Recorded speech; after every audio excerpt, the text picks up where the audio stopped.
Пишет, переживает. Давайте я вам объясню. В общем, я же хотела открыть себе счет в банке. Маған сообщение келді. Сізден счетыңыз ашылды. Мен қазір крем қоямын. Деп, мен негізі бір ай, бір жарым айдан бері аша алмай жүрген болатын. Өйткені мен Қырғызстанның азаматымын. Маған сообщение келгенде мен қуандым. Әрине қуандым, менде болған ақшамды сол өзімнің счетымда, өзімде болған ақшаның барлығын сол счетқа салып тастадым. 800 000 теңге просто кетіп қалды да. Оказалось, это были мошенники. Мүлдем ойламағам сондай ситуация болады деп. Мына ситуациядан қалай шығатынын да білмей тұрмын қазір. Алматыда негізі барлығы қымбат. Қазір ата-анам маған ақша сұраймын, не істеймін?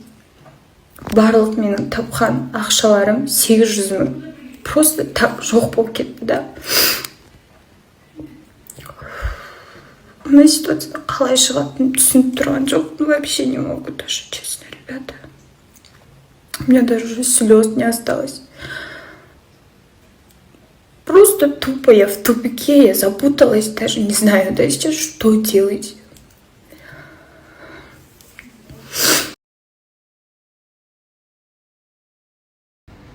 Эфирге даярмын, даярбыз. Азыр студияға бардабыз. Мені қолдап жазғандарға, поддержкаңыздарға, түшінгөнүңүздөргө чоң рахмат. Түнімен ойланып шықтым.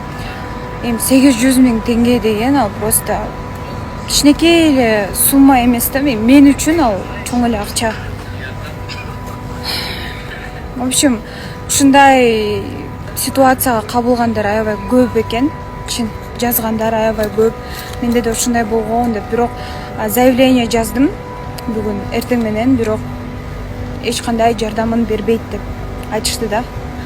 Потому что мы не можем уже найти их. Тупо. И еще Алматыда барлығы қымбат. Барлығы квартира. Мысалға уже айдың соңы келді. Айдың басында мен уже квартирамның ақшасын төлеуім керек. Такси, ішетін тамағым деген сияқты, оның барлығы ақша. Мен қазір білмеймін, не істеймін, мына ситуациядан қалай шығам, қалай ақша табам. В общем, запуталась, честно. В общем, запуталась. Бас қатып кетті просто.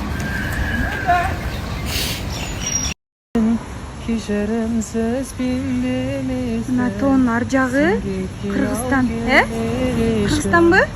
Қырғызстан. Кеттім мен онда, давай. Давай. Сәлем айт деу керек. Бақ, кет. Встречай меня, Бишкекте.